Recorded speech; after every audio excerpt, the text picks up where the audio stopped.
Hello everyone. Let's go to furthermore about feature engineering from the subject data exploration, feature engineering and visualization.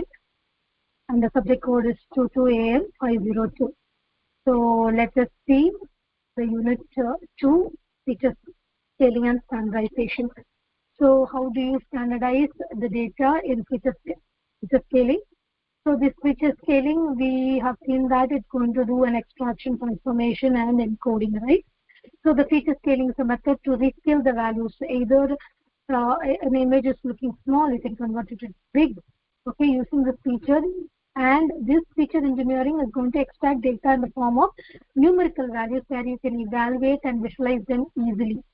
Okay, in feature scaling, you can convert the scale of different measurements into a single scale, and it standardizes the whole data set into one particular range. Okay, either you can do the standardization or you can do the normalization. So we are dealing with the independent variables or the features of a particular column or row, right? So this is going to give you a feature extraction which is going to be more precise on the data values in a particular column. Okay, you're going to change the range of values or means of the feature either by doing a normalization or standardization of the data. So so that the difference of the ranges of values does not affect the outcome. The output result which is coming out of it is not going to affect the whole process. So standardization model and the normalization model usually has this formula. So standard scalar formula, this you would have seen in mathematics, okay, right? So Z is equal to x minus mu by sigma. So this is the standard deviation, this is the mean value, and this is the score. So x will be given as a column in your data set, okay, where you're going to create the mean value of it, and you're going to generate which is standardized the exact value. So you're going to apply it on each and every value, and you're going to create the standardized values. Scalar ensures that for each feature the mean is 0 and standard value is 1. So it keeps the range of zeros and ones. It converts the values into zeros and ones. For example, if you take a height and weight will be given in kilograms, right? And height will be given in centimeters. This will be 160 meters. This will be 30 kilograms or 50 kilograms, like that, right? So how do you equalize it for the same centimeters? How much kilograms has to have a unique value. So this will change the values to zeros and ones, okay, by applying this formula. Okay, same way in the normalization, what is the formula you're going to use? From the table you're going to select the minimum x value and you're going to take the maximum x value. So using the minimum x value from the original x value, you're going to minus the minimum value, and from the maximum value you're going to derive the minus the minimum value, and from this you're going to normalize the x value which ranges from 0 to 1.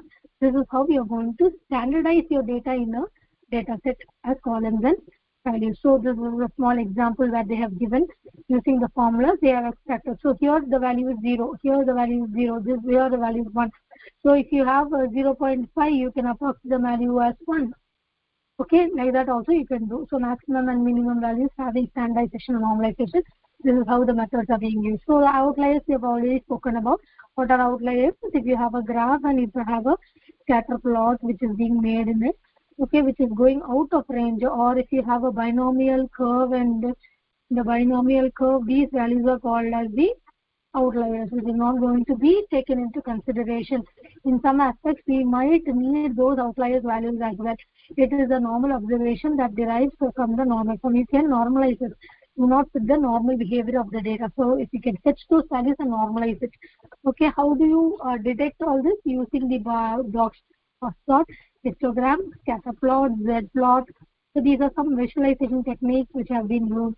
Done. Okay, it removes the outliers, it replaces the outliers by quartile value or interquartile values, or you can use AIML model which are not sensitive to outliers, and like KNN, decision making, SVM, Navy Base, and M symbol methods, all this to remove.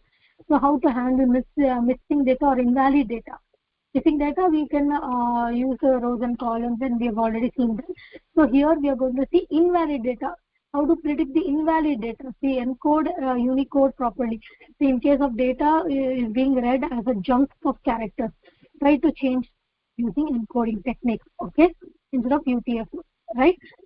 Then you can convert the incorrect data values using the, if numeric values are stored as strings, then you can convert it as numerical values and do check for the mean. And if now if in the middle your A having a missing value, you can use the mean and median and mode values also in between. Okay, right? Incorrect values you can retrieve it this way.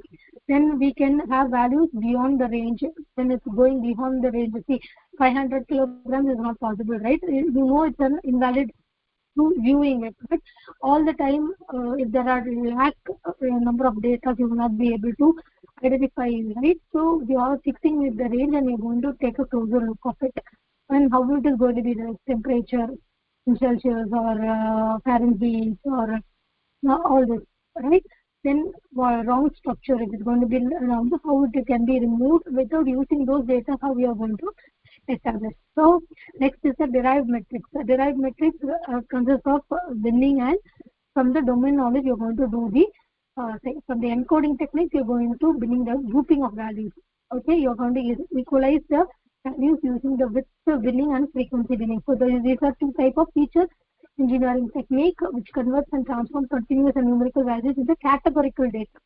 So categorical data you're going to convert it, and from there you're going to do the estimation using what? You're using width and frequency.